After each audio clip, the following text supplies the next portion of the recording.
Assalamualaikum warahmatullahi wabarakatuh.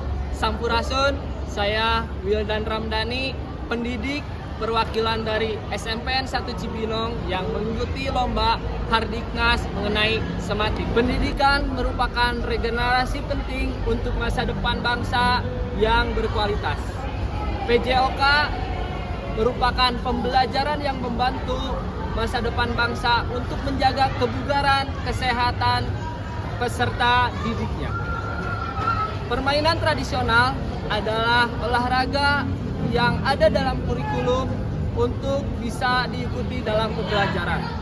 Permainan hadangan yang akan dipelajari oleh peserta didik untuk mengikuti dalam pembelajarannya.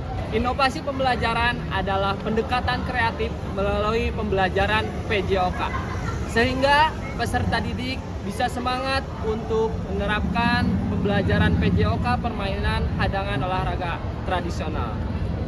Pendekatan inovatif ini bisa melalui memanfaatkan era digital saat ini, yaitu melalui Smart TV. Di abad 21 ini, pendidik harus kreatif untuk menerapkan metode pembelajaran, model pembelajaran yang sangat kreatif, sehingga peserta didik bisa mengikuti pembelajaran dengan baik. Maka dari itu, Smart TV adalah solusi untuk pembelajaran saat ini. Permasalahan pada saat ini yaitu rendahnya partisipasi siswa dalam pembelajaran karena kurangnya sarana prasarana.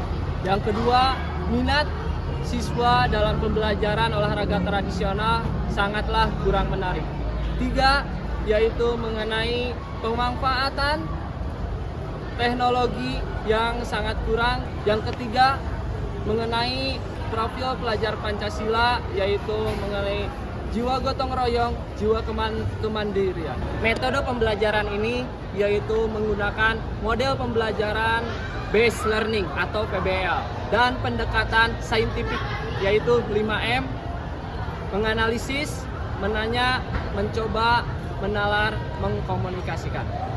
Hasil dan dampak pembelajaran ini yaitu sangat banyak sekali dari penggunaan Smart TV. Yang pertama, dari kognitif. Dari kognitif peserta didik bisa lebih meningkat. Dari efektif peserta didik, karakternya lebih bisa diamati melalui Smart TV. Dari keterampilannya bisa melihat strategi menggunakan Smart TV dan bisa belajar dalam lapangannya lebih baik. Kesimpulan, inovasi pembelajaran melalui Smart TV ini sangatlah penting untuk dipelajari ataupun digunakan dalam pembelajaran abad 21 ini dengan memanfaatkan teknologi digital. Terima kasih.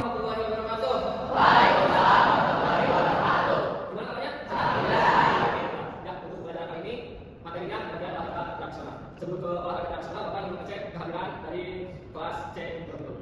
Apakah ada semua atau ada yang sakit? Sekretaris? Siapa? Bisa? Satu orang? Oke, bisa.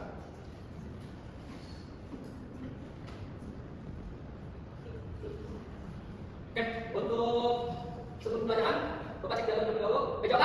Sehat, kuat, jaya. Ya, untuk itu, sekarang ke materi sebelum materi. Seksi olahraga, Bapak pimpin buat lebih dahulu. Buat gitu.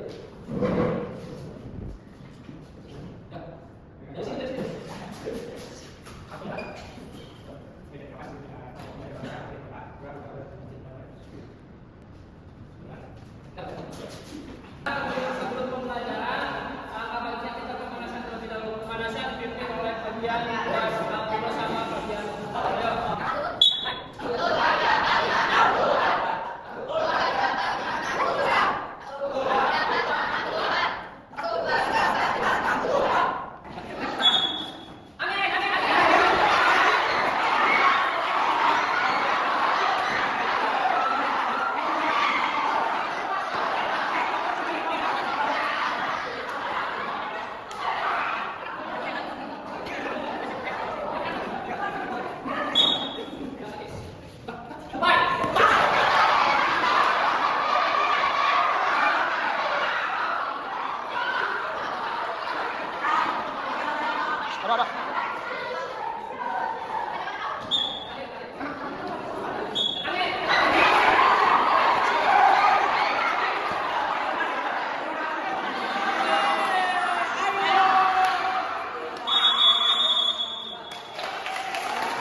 Ya, ada apa lagi? Tahu nggak? Jangan terus. Ya, terus lagi. Ya, bukan ya, banyak sekali mengenai olahraga tradisional yang akan membacakan yaitu mengenai permainan aturan permainan ini pertama peserta berdiri atas berbuka dan berdiri. Yang kedua, permainan terdiri dari dua permainan masing-masing ada orang. Ada cadangan, jadi yang masing-masing ada orang, ada cadangan di permainan apa? Peserta memakai untuk aturan atau permainan olahraga tradisional, kalian bisa mengenal sebelum dahulu bagaimana cara permainannya dan seperti apa.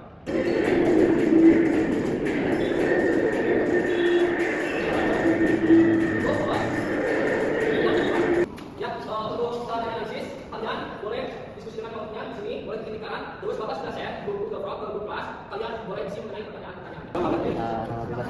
Bagaimana? Enggak. Apa saja aturan dan iya apa saja aturan.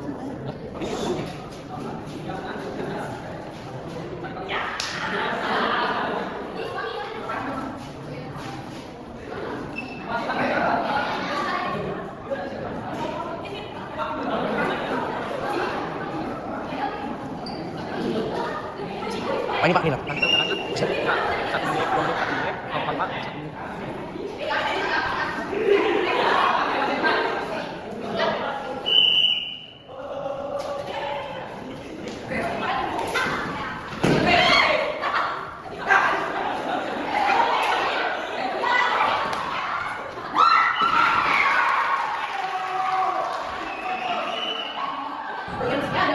Membuat tubuh menjadi bugar dan mengurangi risiko bisnis, menjadi cadangan cepat, kekuatan otot menambah, koordinasi tubuh terkenal dan terkendali dan lebih seimbang. Lanjut juga diabetes, ada aktivitas sehari-hari, ada lagi jasa lagi, mencapai tugas pada hidrasi, meningkatkan kondisi dan segala lipat pada aturan, berubah sikap sportif dan juga melestarikan budaya. Setelah materi dasar tadi, kita dapat mengetahui lagi peran dan strategi dasar dari permainan cadangan yang akan dibacakan oleh pemateri juga dalam sini saya akan menjelaskan strategi dalam permainan cadangan yaitu menyerang. Pertama, menyerang diri dari orang akan bagi menjadi 3 bagian, yaitu 2 menyerang bagian A, 2 menyerang bagian sekarang, dan 1 menyerang bagian kiri. Tujuan informasi ini adalah untuk mengingatkan Anda dan juga menghindari fokus satu sisi saja. Jika bisa dipikirkan, maka 2 menyerang di sisi kanan akan melaju melewati garis depan. Jadi, jika nanti sudah dipahami pakai vektor dan dipahami dengan sisi kanan, maka di sini menyerang kelima akan memanfaatkannya dalam sekali ke depan dan lalu terhadap dengan kanan 3. Namun, jika penghadap dipandangkan pada arah kiri, maka menyerang satu dan 2 akan memanfaatkannya dengan jalur rotasi. Jadi, penghadap 2 bisa merotasi dan melewati celah selain ada di antara penghadap kanan dan juga penghadap depan. Jika sudah, maka jika sudah 2 menyerang saya di depan akan memecah lagi menjadi 2, yaitu untuk melewati samping di area lapangan. Jika sudah, menyerang satu menyerang sudah melewati garis belakang, maka menyerang yang ada di dalam lapangan harus melakukan yang agar menyerang yang sudah lewat terus dalam melewati garis belakang, maka dia dengan mudah akan kembali ke posisi semula tanpa ada yang melewati. Dengan begitu, kombinasi antara kecepatan, kecepatan dan strategi yang baik jadi dapat meningkatkan peluang penyerang untuk lebih mudah dalam pemenangan pertandingan. Oke, sekarang dengan bagian tanya jawab ataupun isi soal yang Bapak share lagi di grup kelas. Gimana berarti semuanya? Mantap, nilainya bagus, hampir 100 pada Pak.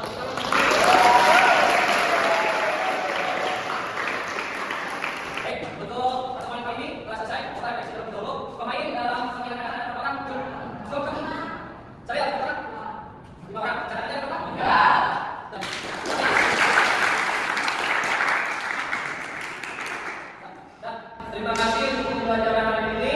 Bapak tutup dengan pantun.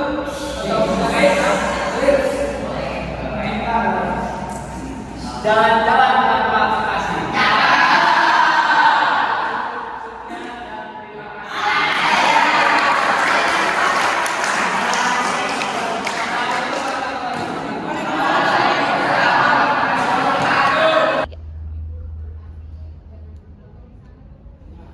Pak, kemarin saya menggunakan Puisis di Smart TV PJOK dan model pembelajarannya juga pakai Smart TV. Nilai-nilai anak PJOK lumayan nih, bagus-bagus Pak. Bagus semua ya. Untuk kedepannya kita bisa menerapkan pakai Smart TV buat pembelajarannya itu Pak untuk PJOK. Boleh. Ya, kita nanti diskusikan dulu Pak. Tapi cara memulainya sulit nggak Pak Wil? Enggak Pak, nggak terlalu sulit. Kita yang penting sudah merancang apa yang akan diterapkannya, terus bisa dipakai slide-slide-nya. Oh, ide bagus itu. Siap.